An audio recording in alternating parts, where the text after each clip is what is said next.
आज स्वप्न में हमने देखा था ऐसा, भगवान आए थे, ऐसा आए थे, वैसा। हमको तो ऐसा ऐसा अनुभव गया, जैसे कपूर को बाहर रखो, उड़ गया, खत्म। अब देखना तुम्हारे स्वप्न में क्या आता है, अब देखना तुमको कैसा गुरु प्रेम अनुभव में आता है, राग द्वेष उत्पन्न हो जाएगा।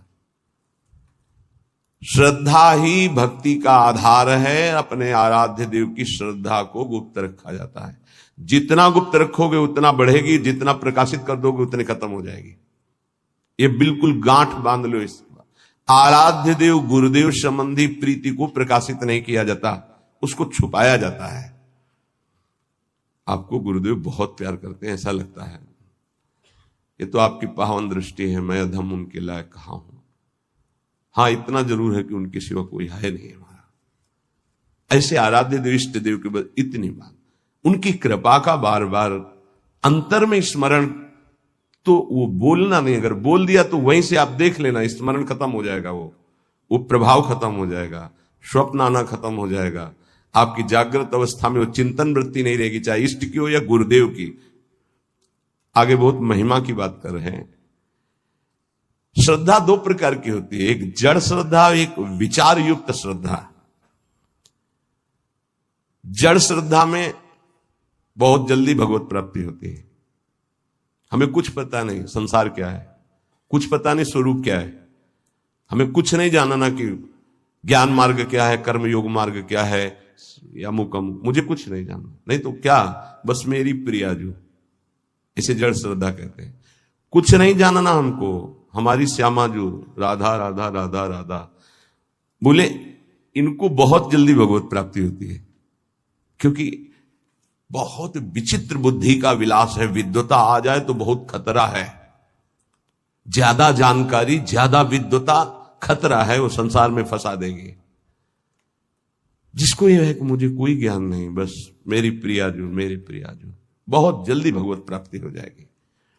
एक होती विचार युक्त, ज्ञान विज्ञान संपन्न विचारवान। ये जो जड़ श्रद्धा वाला है, यदि इसे कुसंग मिल जाए तो बड़ी जल्दी नष्ट भी हो जाएगा। ये ध्यान रखने का विषय है। जड़ श्रद्धा से बहुत जल्दी भगवत प्राप्ति होती है। जड़ श्रद्धा में ये लो, तुम्हारे ठाकुर जी हैं, सिलपिल्ले बाई को पत्थर का टुकड़ा दे दिया, उसी से भगवत साक्षात्कार हो गया। कितने ऐसे महापुरुषों का वहां विचार थोड़ी है कि ये तो पत्थर का टुकड़ा दिया, कोई आकृति नहीं, कोई शालिग्राम नहीं, कोई नर्मदेश्वर नहीं, गुरुजी ने हमको तो फुसला दिया। ये जड़ श्रद्धा में विचार नहीं, एक है विचार युक्त श्रद्धा, एक है जड़ श्रद्धा, इससे बहुत जल्दी भगवत प्राप्त। एक संत भगवान को देखा कि वो एक तौलिया, बड़ी तौलिया, उसमें सैकड़ों छेद थे और बहुत पुरानी और मलिन थी कि अगर शायद ऐसे करो तो नुच जाए, वो ऐसे सर पे डाले रहते थे। प्राय हम उनको उसी में देखते थे। एक दिन कहा, ये तौलिया पुरानी हो गई, नई मंगा दे आपको।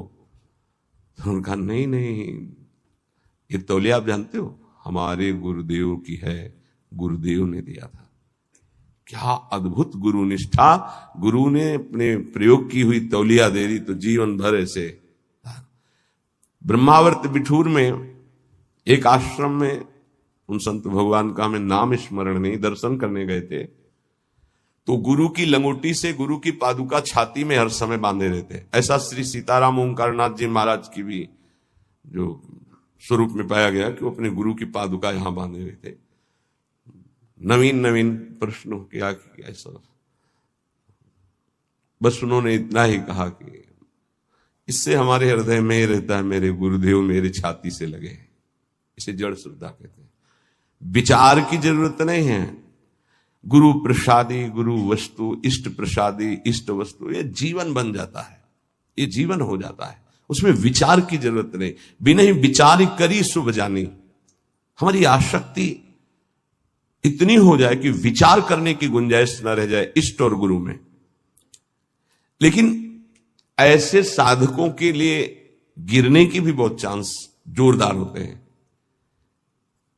तुम देखो ना, तुम्हें कोई ठाकुर जी दिए हैं क्या, ये पत्थर है, तुम्हें फुसला दिया, अच्छा, तो अब विचार रहित है, विचार जागृत नहीं हुआ तो भटक भी सकता है। पूज्य बाबा कह रहे हैं उपास्य के विषय में यदि कोई तर्कना करने वाला मिले तो उससे भाग पड़ो।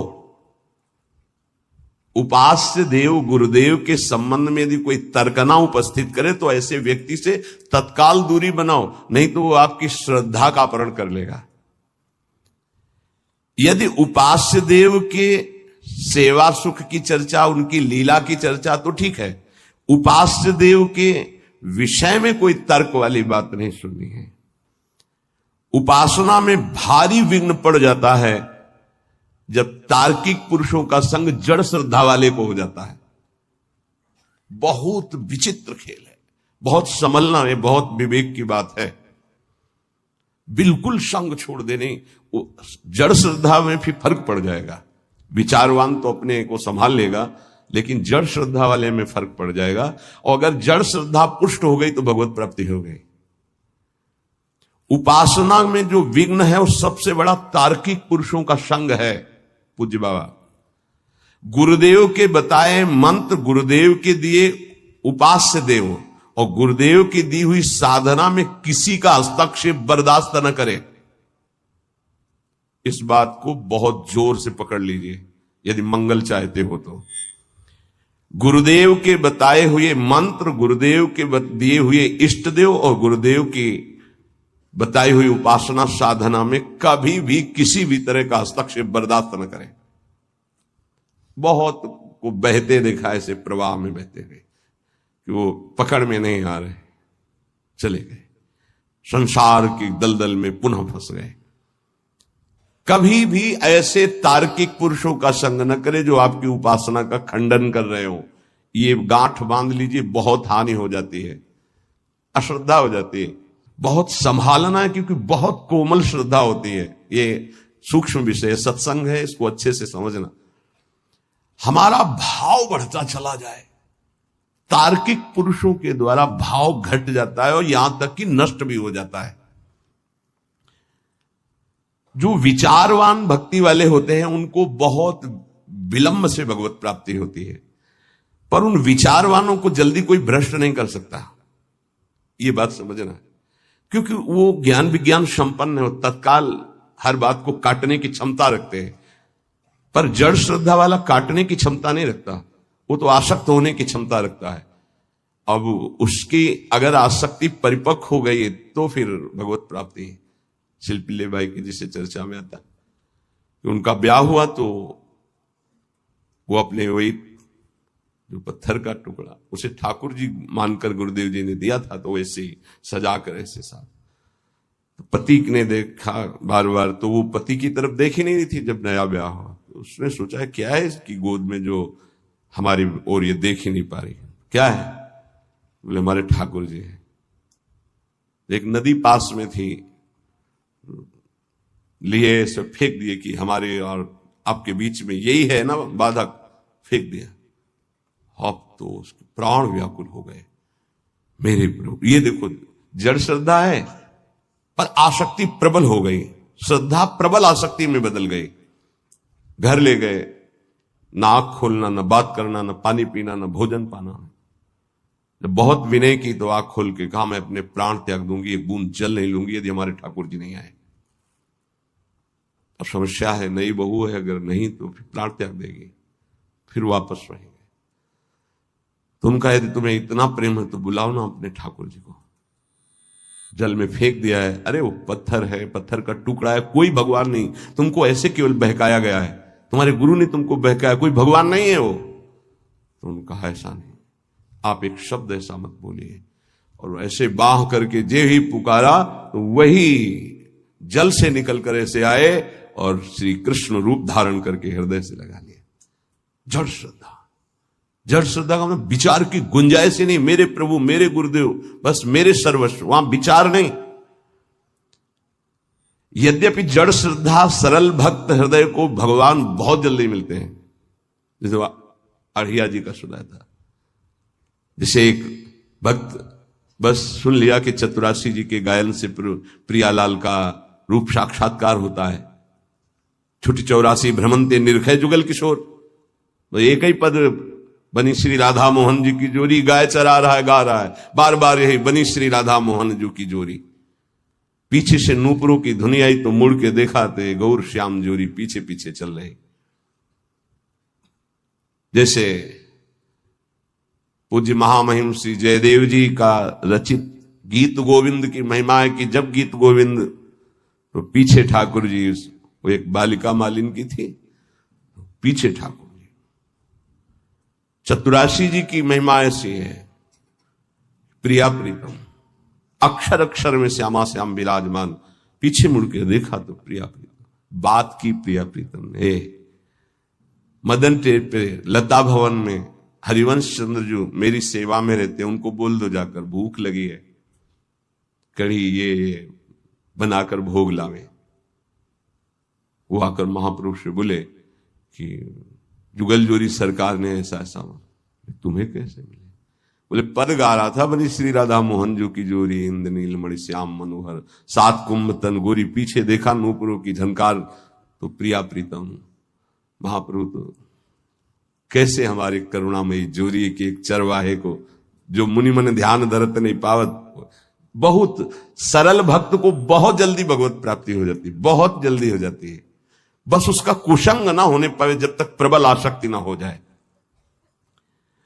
सरल भक्त को इन विचारवान तार्किक जनों का संग नहीं करना चाहिए, इससे उनकी श्रद्धा में शिथिलता आ जाएगी, अनुभव शून्य हृदय होने लगेगा, कृपा जो हुई है उसका भी अनुभव नहीं होगा। बहुत बचो संग से। इसीलिए कहते हैं कि अपनी दिनचर्या करो, कमरे में घुस के बैठ जाओ, नाम जप करो, पड़े रहो, मिलो मत किसी से।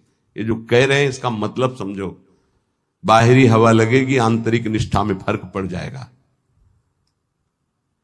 विचारवान अगर साधक है, श्रद्धावान है, तो उस पर कोई फर्क नहीं पड़ता।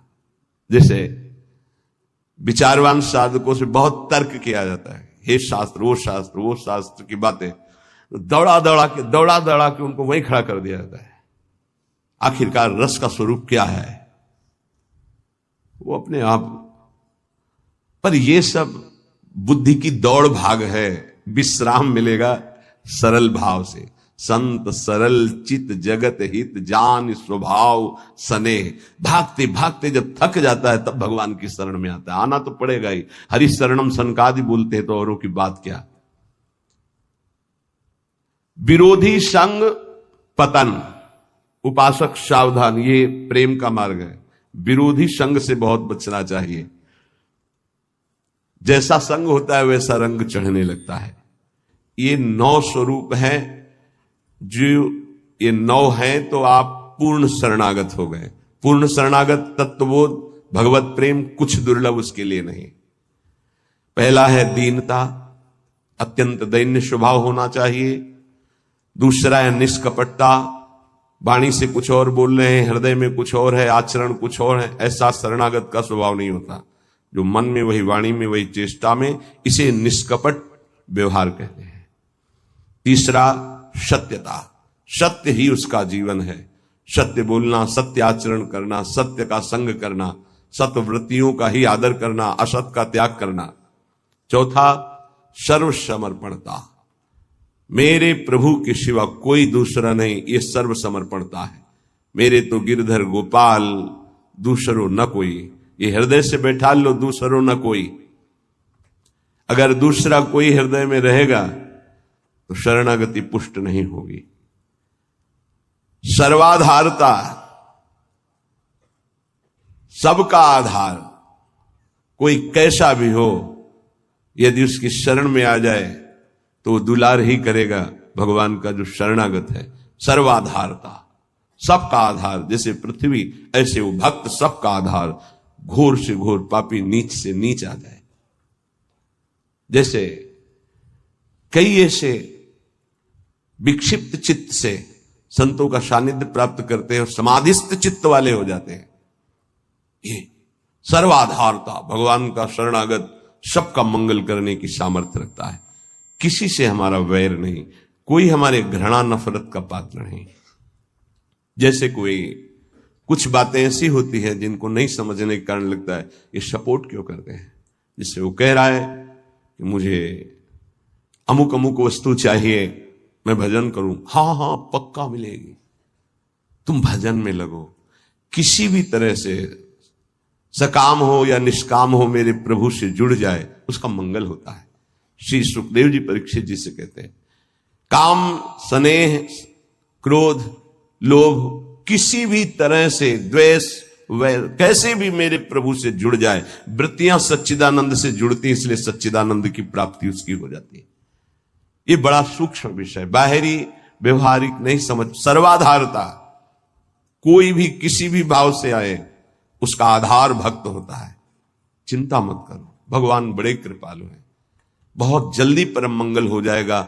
सकामता से अगर प्रभु के चरणों में गए तो निष्कामता आने में देर नहीं लगेगी। अगर निष्कामता सत्संग से प्राप्त हो गई तो भगवत साक्षात्कार के लिए अब ज्यादा समय नहीं रह गया। निष्कामता में भगवत साक्षात्कार होता है, सकामता से प्रभु से अगर हम जुड़े तो निष्कामता अवश्य प्राप्त हो जाती है, क्योंकि मेरे प्रभु का प्रभाव ऐसा है। इष्ट देव का पूर्ण विश्वास, छठवां। सातवां, सर्वा आराध्यता। अपने आराध्य देव में इतना तन्मय है कि सब उसकी आराधना करते हैं। ये शरणागत का लक्षण है, सब उसे प्यार करने लगते हैं। सर्वा आराध्यता, ये सद्गुण प्रकाशित होता है। जैसे सर्वाधारता, सबका आधार, ऐसे सर्वा आराध्यता, उसके ऐसे सद्गुण प्रकाशित होते हैं, उसका ऐसा प्रभाव स्वभाव कि सब उसकी आराधना करते हैं। आठवां, इष्टानन्यता, एक भरोसो, एक बल, एक आस विश्वास। नवां, निज स्वरूप विस्मरण, अपनी भी याद गई, केवल अपने इष्ट देव की याद। देखो, वेदांत में निज स्वरूप स्मरण, प्रेम में निज स्वरूप विस्मरण। मैं श्यामा श्याम की सेवा कर रहा हूं, कई बार सत्संग में कहा, अगर शब्द पकड़ाओ, उपासक की जब सेवा सिद्ध होगी तो मैं सेवा कर रहा हूं ये गायब हो जाएगा। केवल सेवा और सेव्य, सेवा हो रही, सेव्य, मन सेव्य, बुद्धि सेव्य, चित्त सेव्य, इष्टाकार वृत्ति, अपनी हूं सुधि ना रही, एक रहे हो नंदलाल। तो इष्ट देव का निरंतर जो चिंतन करते हैं, सत्संग करते हैं भगवत प्रेमी महात्माओं से, तो उनको ये 9 प्रकार की शरणागति पूर्णता कराने वाली प्राप्त हो जाती है। फिर तो इतना आनंदमय जीवन होता है जैसे खाण का खिलौना है, चीनी का, दीपावली में वो प्रकाशित होता है, घोड़ा बने हुए और उसमें बैठे हुए। तो चाहे जहां से शुरू करो, मीठा ही मीठा है, उसमें मीठा ही है, दूसरा कुछ नहीं है। ऐसे ही उपासक को संपूर्ण विश्व आनंदमय अनुभव होने लगता है, क्योंकि भगवदाकार वृत्ति है, इष्ट के सिवा कोई नहीं। उसका उठना बैठना, चलना फिरना, खाना पीना, सोना जागना, सब आनंदमय होता है। और यही हम चाहते हैं कि हम सर्वानंदमय हो जाए, लेकिन भोगों को भोगने से नहीं, संसार के चिंतन से नहीं, रुपया के बल से नहीं, बुद्धि के बल से नहीं, भगवत भक्ति के प्रभाव से सर्वानंदमय हो जाएंगे, दसों दिशाएं आनंदमय हो जाएंगे। नाम जपत मंगल दिशि दसहु, दसों दिशाएं उसके लिए मंगल भवन हो जाएंगी, जो नाम जप कर रहा है, भगवान के चिंतन में है। बड़ा उपहास करने की चेष्टा की महाप्रभु चैतन्य देव की। काशी में विराजमान अपने मठ में, जहां हजारों शिष्य वेदांत दर्शन के अनुसार चलने वाले, ब्रह्मबोध की स्थितियां, जब महाप्रभु चैतन्य देव का यश प्रकाशित हुआ तो सुना एक सन्यासी होकर नृत्य करते हैं, कीर्तन करते हैं। ऐसा सभाओं के बीच में ऐसा नगर कीर्तन होता है, घर में बंद करके दरवाजा कीर्तन होता है। भगत लोग खूब अच्छे अच्छे पदार्थों का भोग लगाते हैं। बड़ा उपहास का भाव उनके अंदर आया। सन्यासी होकर ये नाचते हैं, गाते हैं, ऐसा इनको तो एकांत में बैठ करके समाज चिंतन शून्य होकर आत्मस्वरूप में स्थित होना चाहिए। ये व्यवहार, ये तो प्रारंभिक भक्ति के साधकों का होता है, ऐसा नहीं होना चाहिए। जो प्रेम की महिमा नहीं जानते, चाहे जितने बड़े ज्ञानी हो, उनकी भाषा बदल जाएगी। प्रेम एक अलौकिक दिव्य भगवत तत्व को भी अधीन करने वाली सामर्थ्य का नाम है। जहां भगवान की भगवत्ता का विस्मरण कर दे, जीव के जीवत्व का विस्मरण कर दे, अब ये अहम ब्रह्मास्मि की सिद्धि वाले कैसे जाने। इन्होंने लिखा एक पत्र में महाप्रभु को कि जो कबूतर है वो कंकड़ चुनता है, बाजरा आदि चुनता है, इतना उसके अंदर विकार होता है। अच्छे अच्छे पदार्थ पाने वाला क्या निर्विकार हो सकता है? क्या ये संन्यास धर्म है? ऐसे कई बातें महाप्रभु के पास एक से एक सार्वभौम विद्वान विराजमान, भट्टाचार्य एक से एक विद्वान। कैसा सन्यासी, कैसे कैसे शब्दों का प्रयोग कर रहा है। संस्कृत में सार्वभौम भट्टाचार्य जी ने श्लोक लिखा कि तुम्हें यह ज्ञान है, आंतरिक स्थिति से तुम्हें उत्तर नहीं दे रहा हूं, केवल बाहरी बात बता रहा हूं कि बड़े बड़े पशुओं का संहार करके स्वयं शिकार करके सिंह खाता है। कहीं कहीं आता है जीवन में एक बार संतान उत्पत्ति करता है, कहीं कहीं आता है वर्ष में एक बार। तुमने खुद लिखा ये बंदर, कबूतर, कई ऐसे जीव पाए गए जो बहुत ही ऐसा काम भाव उनके अंदर। क्या आहार प्रधान है काम में? क्या बाहरी दृश्य से किसी की स्थिति जानी जा सकती है? पर उनको अपने ज्ञान के आगे कुछ समझ में नहीं। सार्वभौम भट्टाचार्य जी का प्रभु आदेश कीजिए पूरी काशी में सबको बैठाल कर अगर इनको परास्त न कर दे तो बहुत अद्भुत विद्वान सार्वभौम भट्टाचार्य जी। एक कोई ग्रंथ था, उसका नाम हमें याद नहीं है। उस समय ना तो कोई ऐसे छापे थे कि छप जाए, और उस बड़े मोटे ग्रंथ को उनको प्राप्त करना था। तो गए तो वहां उनसे प्रार्थना की कुछ दिनों के लिए हमें दे दो। बोले कदापि नहीं। तो उनका फिर एक बार सुना दो हमें। उनका हाँ ये हो सकता है। एक बार सुनने मात्र से पूरा प्रारंभ से लेकर विश्राम तक पूरा ग्रंथ कंठास्थ कर लिया। ऐसे विद्वान महापुरुष। महाप्रभु से कहा प्रभु आपके विषय में इनको हम काशी में जाके पढ़ा। महाप्रभु ने कहा नहीं, ये हमारी भक्ति का स्वरूप नहीं है।